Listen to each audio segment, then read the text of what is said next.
Luego de un recorrido por diferentes geografías de Colombia, la doctora Baptiste nos hablará de las transformaciones que ha propiciado la minería en el territorio. Bienvenida, doctora, y adelante. Bueno, muy buenos días a todas y a todos. Qué gusto estar en este congreso. Un agradecimiento a la ACM, a su presidente Juan Camilo por la invitación y por supuesto a todos los miembros que han venido contribuyendo para ir construyendo una base de conocimiento robusta acerca de lo que ha significado la minería en términos ambientales y sociales en el país, para enriquecer indudablemente esta conversación que es compleja y que requiere decisiones y tiene unas oportunidades espectaculares hacia el futuro. Yo les voy a hablar de las transformaciones territoriales asociadas con 4 proyectos, grandes proyectos de minería o proyectos de gran minería que se han hecho en el país como un ejemplo, como digamos, un abrebocas de lo que yo creo que todas las empresas mineras y los actores del sector podrían desarrollar en el futuro para consolidar una minería positiva para la naturaleza. Es decir, que ayude a cumplir con las metas de la Convención de Diversidad Biológica, con la Convención de Cambio Climático y que por supuesto se arraiguen plenamente en los acuerdos sociales que hemos construido, como por ejemplo el Acuerdo de Escazú. La minería, nadie lo niega, es una actividad que transforma el territorio. Se le acabó la pila. Sabemos que tan pronto se desarrolla un proyecto minero hay un cambio en el paisaje que no está solamente asociado con las condiciones geológicas, sino también hidrológicas, con las transformaciones del suelo, incluso con la creación y destrucción de formas del territorio a las que estábamos acostumbrados. Cuando hay un gran pit, por ejemplo, en el caso del carbón, pues aparece como dice la gente, un hueco que se ve desde el satélite. Claro, las escalas de esas transformaciones nos impresionan, pero también es impresionante ver cómo se expande una ciudad como Bogotá sobre una planicie que era un lago y reemplaza completamente lo que era una cobertura hidrológica que duró ahí más de 35 millones de años. O cómo Cartagena se expande y va comiéndose la ciénaga de la Virgen y la va rellenando con basura para paulatinamente construir barrios ilegales. Es decir, todas las actividades humanas tienen el potencial de transformar el paisaje. Lo que quisiéramos hacer es que esa capacidad que hemos adquirido se use de la mejor manera, que se use para obtener las materias primas que requiere un modelo de bienestar, un modelo que requiere los minerales, que los va usando de maneras distintas a medida que avanza su reflexión ética, su reflexión económica, su reflexión social. La minería tiene una potencialidad impresionante para trabajar, y lo he dicho en varios congresos de este tipo, a grandes escalas, a diferencia, por ejemplo, de la agricultura que funciona en ciclos casi que anuales o multianuales en el caso de los cultivos perennes, pero es difícil que incluso las actividades de plantación forestal o de caucho o de producción de madera supere los 20-25 años.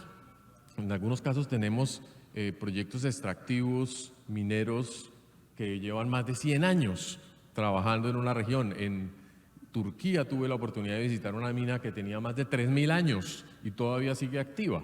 Entonces estamos hablando de la continuidad de acciones que intervienen y transfiguran el paisaje a lo largo de la historia de las comunidades y de las sociedades.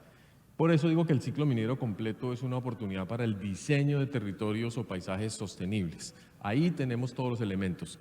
Que se haya hecho o no se haya hecho de la mejor manera es parte de los aprendizajes colectivos que tenemos que analizar y saber aprovechar para el futuro, sobre todo en este momento de la historia.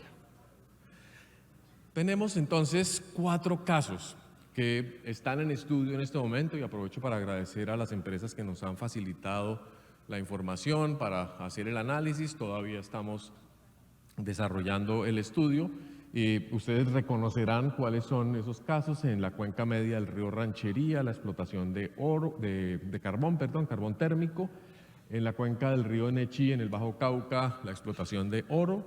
En la cuenca del río Cesar, también de carbón. Y en la cuenca alta del río San Jorge, el tema de ferroníquel.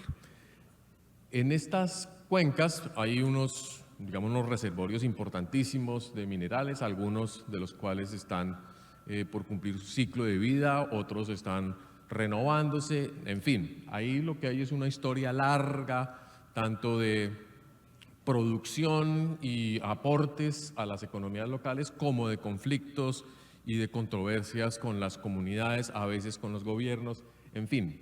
Lo que estamos haciendo es exactamente eso, recuperar esa historia para volver a plantear los términos en los cuales se ha desarrollado la minería en el territorio y cuáles han sido los grandes cambios y las razones para que esos cambios se hayan dado.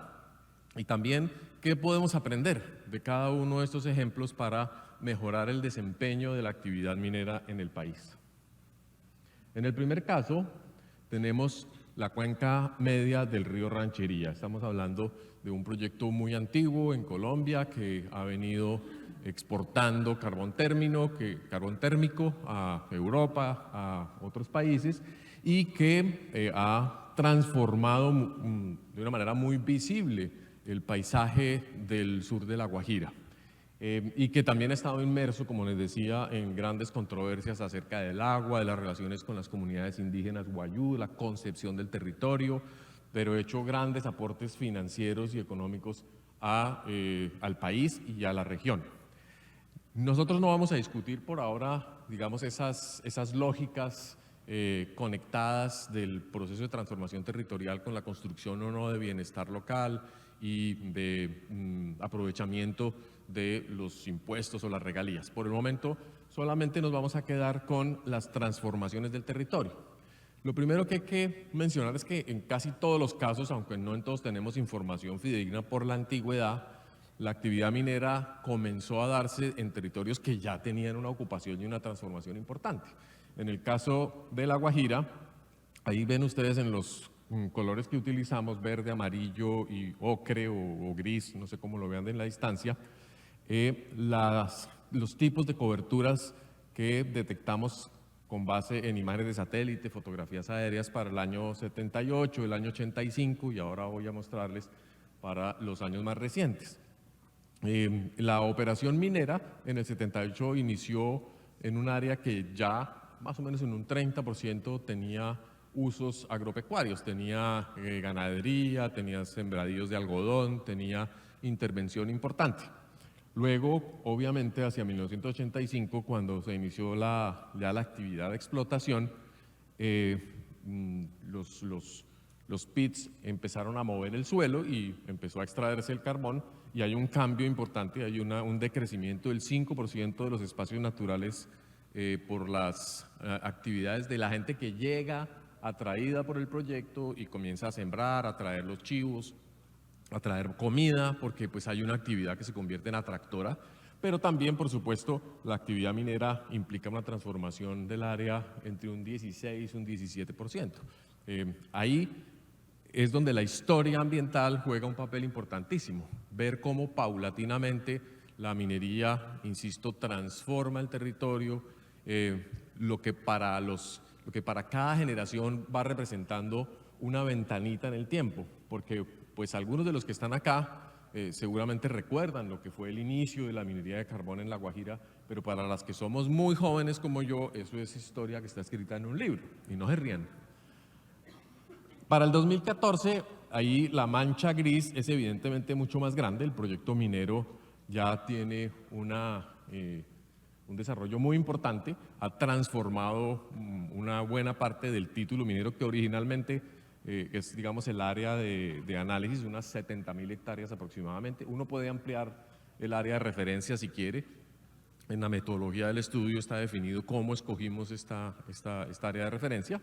Y vemos que en el 2014 pues ya la intervención minera era cercana a las 10.000 hectáreas y comenzaba realmente a ser muy visible, como vemos. Pero al mismo tiempo comienzan a aparecer áreas rehabilitadas que si lo miran en los anteriores mapas no estaban presentes, en verde oscuro.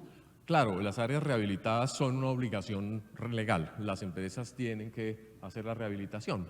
En este caso, sin embargo, la rehabilitación implicó un mejoramiento de las condiciones de la biodiversidad respecto al momento cero del proyecto, porque la rehabilitación lleva la configuración de la biodiversidad hacia una comunidad biológica que era precedente a la del inicio de la explotación minera.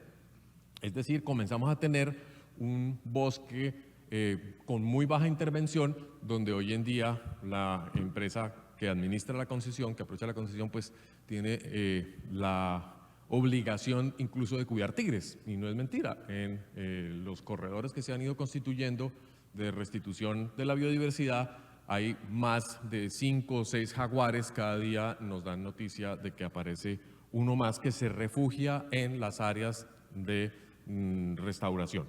Entonces, en el 2022 tenemos ya una historia en la cual se han avanzado casi 5.000 hectáreas de rehabilitación, que son las que están más en verde oscuro, y un área pendiente para rehabilitar de 6.000 hectáreas. El título minero tiene una vigencia que creo que va hasta dentro de unos 14, 15, 16 años, y tenemos ese plazo para lograr que finalmente la devolución del título al Estado implique un área de casi 15.000 hectáreas de bosques secos, además en las mejores condiciones posibles después de casi 40 años de explotación minera. Entonces, ahí se conjugan, digamos, las normas que obligan a la empresa a devolver el territorio en las mismas o mejores condiciones en términos de biodiversidad y ambientales que las previas. Claro, ha habido transformaciones que no se pueden devolver atrás, que son irreversibles y que están en el título, en la licencia ambiental. Es decir, las modificaciones de los cursos de algunas quebradas, la transformación de la hidrología, y que dejan preguntas abiertas hacia el futuro.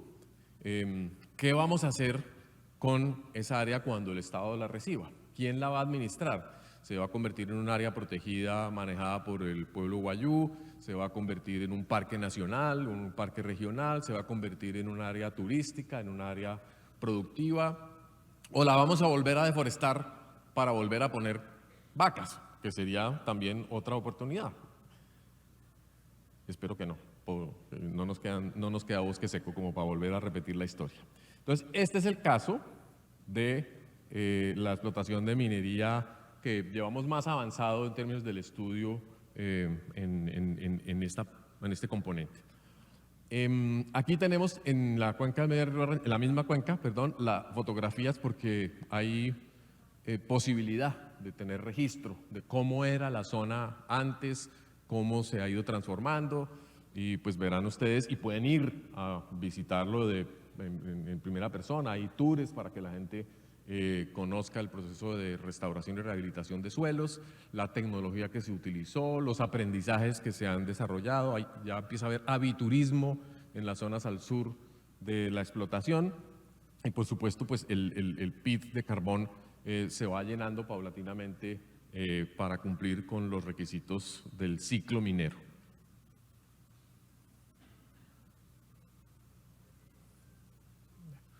Aquí tenemos otro ejemplo, y es el del río Cesar. En este caso todavía no tenemos los modelos cartográficos, la evolución de los tipos de cobertura, cómo han cambiado.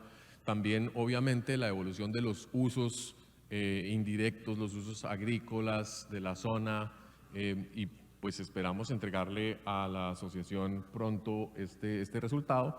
Pero claro, aquí tenemos, por ejemplo, la aparición de grandes montañas de escombros, los escombros derivados del mineral que no es útil para la explotación. Hay que disponerlo en alguna parte y se quedan montañas. Las escombreras son espacios muy controversiales.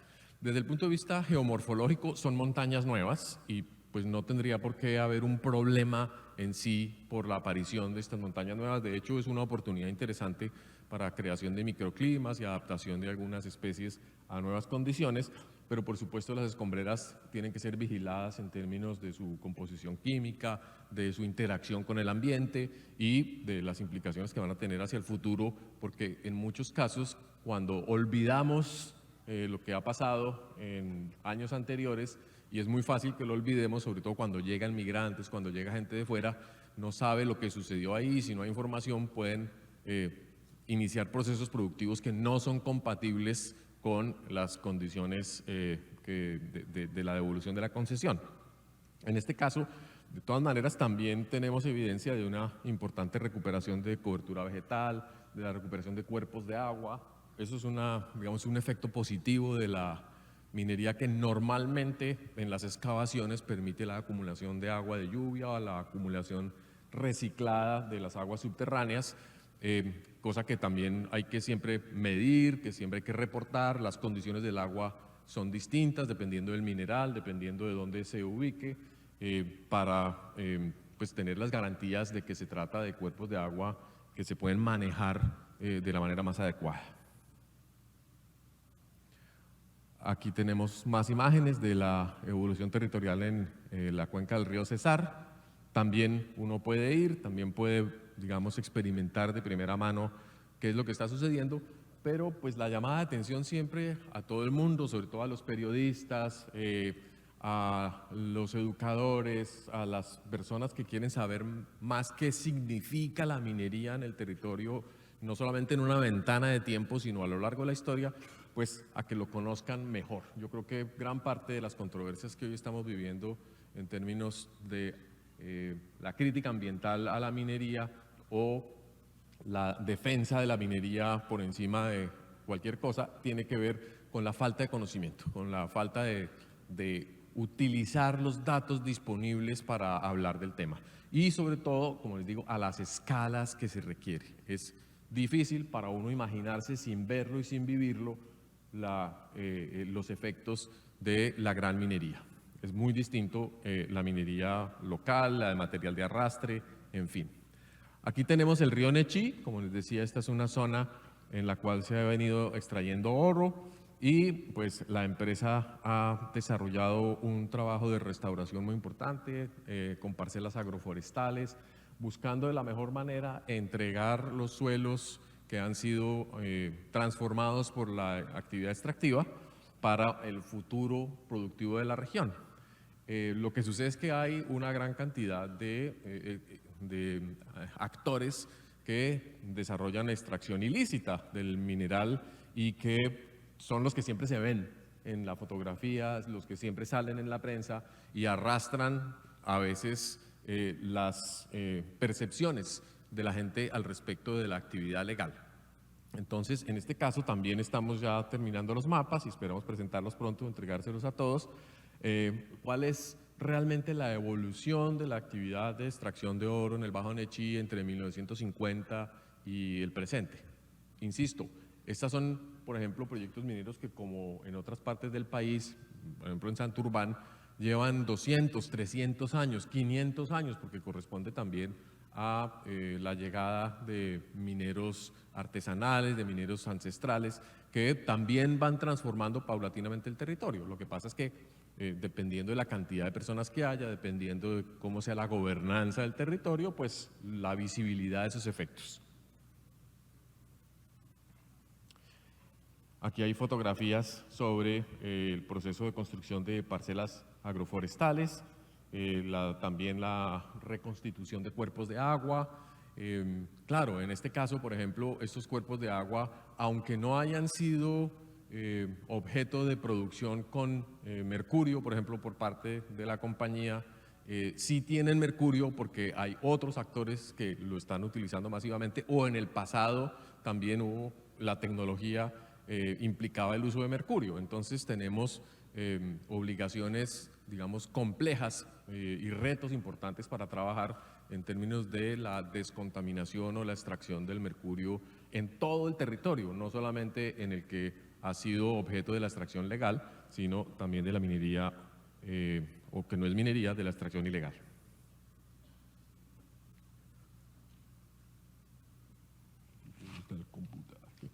Aquí tenemos el último ejemplo y es en la cuenca alta del río San Jorge.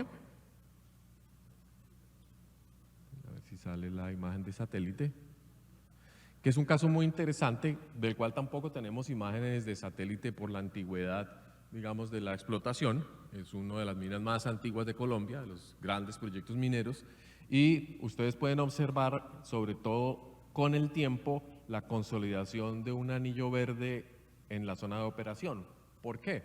Porque las empresas, en la medida que adquieren la responsabilidad de manejar todo el título minero, cambian los usos agropecuarios que precedieron a la actividad y digamos, la naturaleza restituye y reconfigura la biodiversidad.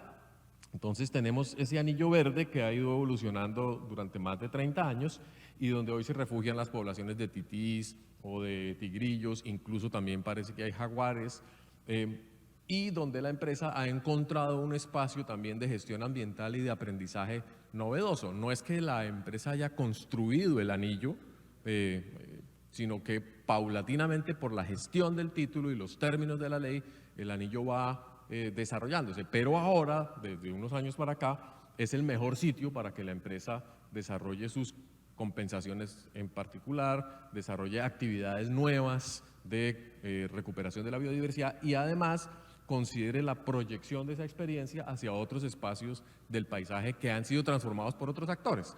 Definitivamente esta es una región a la que le faltan muchos bosques, es una región en la que la degradación de suelos acumulada por más de 300 o 400 años de ganadería, de cultivos de algodón, de cultivos de todo tipo, ha llevado a un nivel de deterioro importante.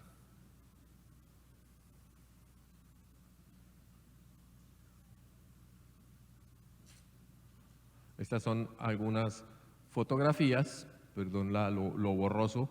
Como verán, lo que hicimos fue recuperar archivos, no necesariamente todo el mundo tiene guardada información sobre la evolución de estos territorios, entonces pues a veces incluso son los técnicos que toman las fotografías sobre el paisaje desde las montañas de escombros para mostrar pues cómo va el proceso, bien sea de restauración o donde se hacen inversiones voluntarias asociadas con su responsabilidad social y empresarial.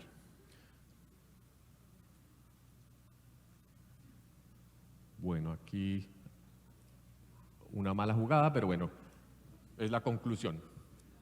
La minería se puede convertir y se está convirtiendo, creo yo, en una actividad cada vez más positiva para la biodiversidad.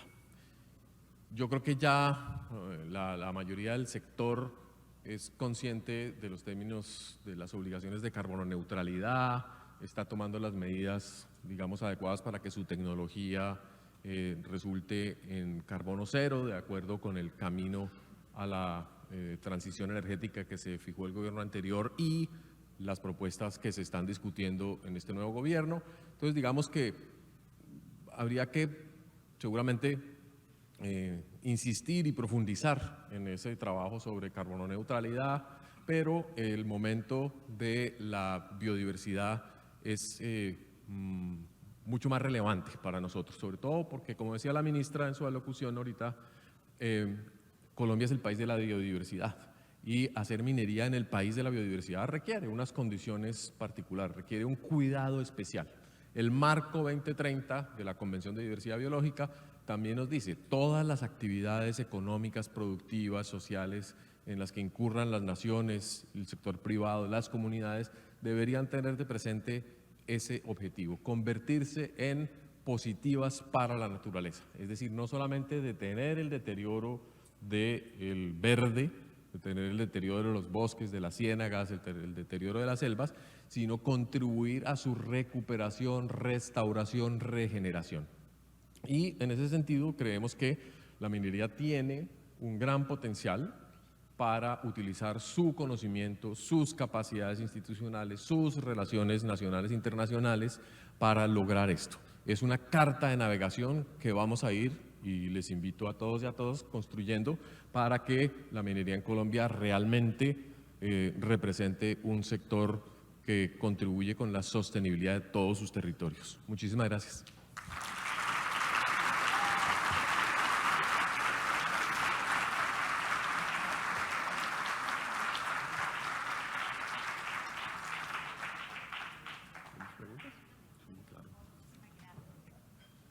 Tenemos algunas preguntas del público. La primera pregunta: está muy bien la recuperación de la flora en los territorios donde hubo minería.